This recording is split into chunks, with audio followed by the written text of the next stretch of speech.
APTS Telugu news కి స్వాగతం. అనకాపల్లి జిల్లా కే కోటపాడు మండలం ఏకోడూరు గ్రామంలో పైలా ప్రజా అభిప్రాయ సేకరణ సమావేశంలో విశేష స్పందన లభించింది. నియోజకవర్గంలో 4 మండలాల నుండి పైలా యువసేన కార్యకర్తలు, అభిమానులు, మహిళలు వేల సంఖ్యలో తరలివచ్చారు.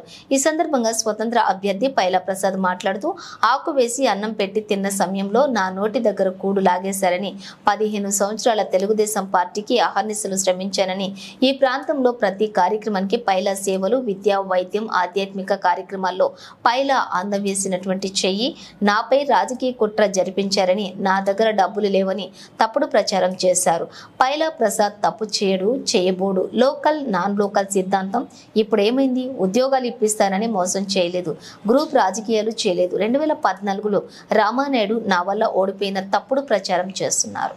చెప్పాడమ్మా, ఇంత మోసపూరిత రాజకీయాలు చేశాడమ్మా తల్లి, ఇంత మోసపూరిత రాజకీయాలు చేశాడు. అదే వీడియోని తిప్పి ఈ రోజు పైలా ప్రసాద్ నటు సీటు మార్చాడంట. ఇలాంటి మోసపూరిత రాజకీయాలు మనకు అవసరమా చెప్పండి అమ్మా? ఆ గవిరెడ్డి రామానాయుడు లాగా జనాల దగ్గర డబ్బులు తీసుకొని ఉద్యోగాలు ఇప్పిస్తానని చెప్పేసి చెప్పలేదమ్మా ఈ పైలా ప్రసాద్ రావు. అంగన్వాడీలు ఉద్యోగాలు ఇస్తానని చెప్పేసి చెప్పలేదమ్మా పైలా ప్రసాద్ రావు. ఇల్లు కట్టించి డబ్బులు తీసుకుంటానని చెప్పేసి చెప్పలేదమ్మా పైలా ప్రసాద్ రావు. నా డబ్బుని నేను తీసుకోవడం లేదా నా గోల్డ్ని నేను డబ్బులు తీసుకున్నానమ్మా, మీ గోల్డ్ని నేను తీసుకున్నానమ్మా. ఇలాంటి మోసపూరిత రాజకీయాలు చేశాడమ్మా ఈ గవిరెడ్డి రామానాయుడిని. మర్చిపోవద్దు, మీ దగ్గరికంటూ ఓటుకు వస్తే నిలదీయండి, అడగండి, ఇవి ఎందుకు వచ్చావని చెప్పేసి అడగండి, ఇంటి నుంచి బయటికి పరిగెట్టేట్లు చేయండి అని చెప్పేసి మిమ్మల్ని అందరినీ కోరుతా ఉన్నానమ్మా. ఇక వరకు నన్ను ఓడిద్దామని చెప్పేసి చూశాడు ఆ గవిరెడ్డి రామానాయుడు. కానీ నేను వెనక్కి తగ్గేదేలే. ఈ రోజు నీకు ఈ సమావేశంగా చెప్తా ఉన్నాను, నిన్ను ఇంటికి పంపించి తరిగి కొట్టే బాధ్యత పైన ప్రసాద్ తీసుకుంటాడని చెప్పేసి ఈ రోజు చెప్తా ఉన్నాం. ఎన్ని తప్పులు చేస్తావు, ప్రతిజ్ఞ చేసావు, గుర్తు లేదా?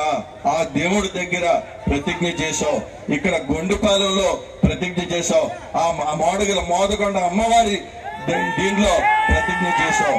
ముగ్గురులో ఎవరికి సీట్ వచ్చినా కష్టపడి పనిచేస్తామని చెప్పేసి ప్రతిజ్ఞ చేసావు.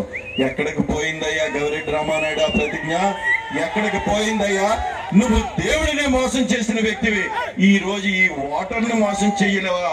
అది మాత్రం ఒక్కసారి గుర్తుంచుకోండి తమ్ముళ్ళు.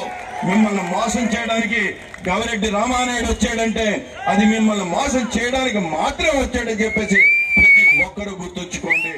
ఇక్కడ నీకు ఒక్కసారి గుర్తుంచుకో, నువ్వు నిన్ను కన్న తల్లిగా ఉన్న ఈ తెలుగుదేశాన్ని మోసం చేయడానికి పడిపడ్డావు. నీకు గుర్తు లేదా గవిరెడ్డి రామానాయుడు? ఈ రోజు నువ్వు ఏం చేసావో తెలుసా? మొన్న ఏడ్చావు, అవునా? మొన్న ఏడ్చావు.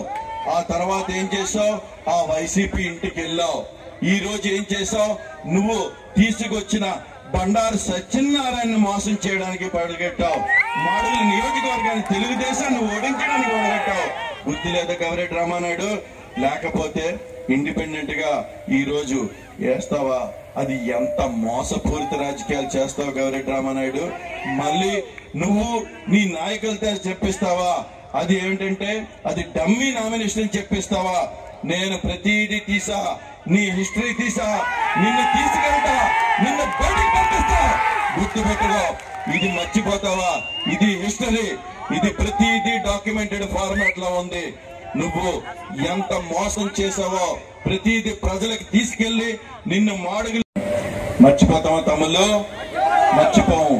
ఆయన ఈ మాడుగుల నియోజకవర్గానికి చేసిన సేవలు 5 సార్లు ఎమ్మెల్యేగా ఆయన ఇక్కడ మాడుగుల నియోజకవర్గానికి కంటిన్యూస్ గా పనిచేశాడు. అంటే అలాంటి మహోన్నత నాయకుడు కట్టిన ఈ రోజు కోటని ఎవరమ్మా బీటలు వార్చారు చెప్పండి అమ్మా తమ్ముళ్ళు?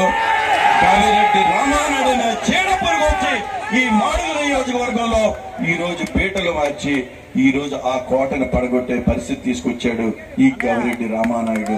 అలాంటి వ్యక్తి మనకు కావాలా తమ్ముళ్ళు? ఈ రోజు అక్కడితోనే కాదు, మీకు ఎన్నో అన్యాయాలు చేశాడు. ఒక్కొక్కటి మనం తెలుసుకుందాం.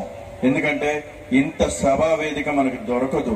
ఇలాంటి సభా వేదిక ద్వారా కొన్ని నిజాలు తెలుసుకొని మనం ఎంత తప్పు చేసాం, మన నాయకులు, మన నమ్ముకున్న నాయకులు మనకి ఎంత మోసం చేశారని ఈ రోజు మనం అందరం తెలుసుకుందాం. ఎందుకంటే